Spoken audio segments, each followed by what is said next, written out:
आणखीन काही गोष्टी तुम्हाला सांगतो. मुख्यमंत्र्यांच्या नातेवाईकांबाबत ही गोष्ट आहे, लक्षात ठेवा. अमरावती जिल्ह्यातल्या चिखलदरामध्ये देवेंद्र फडणवीस यांचे मामे भाऊ हे नगराध्यक्षपदी बिनविरोध निवडून आलेले आहेत. ऐका नीट, मी पुन्हा पुन्हा काय सांगतोय. चिखलदरा, अमरावती जिल्ह्यातल्या चिखलदरा नगरपालिकेमध्ये फडणवीस यांचे मामे भाऊ नगराध्यक्षपदी बिनविरोध निवडून आले. फडणवीस यांनी आपल्या मुख्यमंत्रीपदाचा, गृहमंत्रीपदाचा या निवडणुकीत गैरवापर केला असा गंभीर आरोप काँग्रेसच्या नेत्या आमदार यशोमती ठाकूर यांनी केलेला आहे. फडणवीस यांच्या नातेवाईकांचा सुळसुळाट झालेला आहे आता निवडणुकीमध्ये.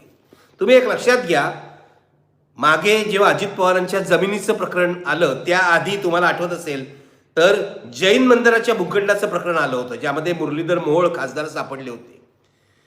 ज्या चॅरिटी कमिशनरनी त्यांना हिरवा कंदील दाखवला होता तो सुद्धा तलोटी होता, तो सुद्धा फडणवीस यांचा मावस भाऊ होता, हे आपल्याला लक्षात घ्यायला पाहिजे.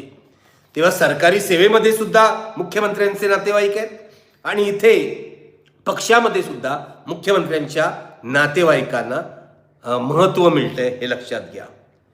चिखलदऱ्यामध्ये मुख्यमंत्र्यांचा मामे भाऊ हा नगराध्यक्षपदी बिनविरोध निवडून आलेला आहे. आणखीन कुठे कुठे झालंय? धुळे जिल्ह्यात दोंडाईचामध्ये तर भाजपचे 26 नगरसेवक बिनविरोध निवडून आलेले आहेत. काय करामत आहे बघा. मंत्री जयकुमार रावल यांची 26 भाजप उमेदवारांना त्यांनी बिनविरोध निवडून आणलं आणि नगराध्यक्षपदी त्यांची स्वतःची आई नयन कुंवर रावल बिनविरोध निवडून आलेली आहे. हा महाराष्ट्रात विक्रम असावा. दोंडाईचा नगरपालिकेमध्ये 26 नगरसेवक भाजपचे बिनविरोध निवडून आले आणि मंत्र्यांची आई नगराध्यक्षपदी बिनविरोध निवडून आली. आता हसायचं की रडायचं तुम्ही ठरवा, पण हे घडलेलं आहे.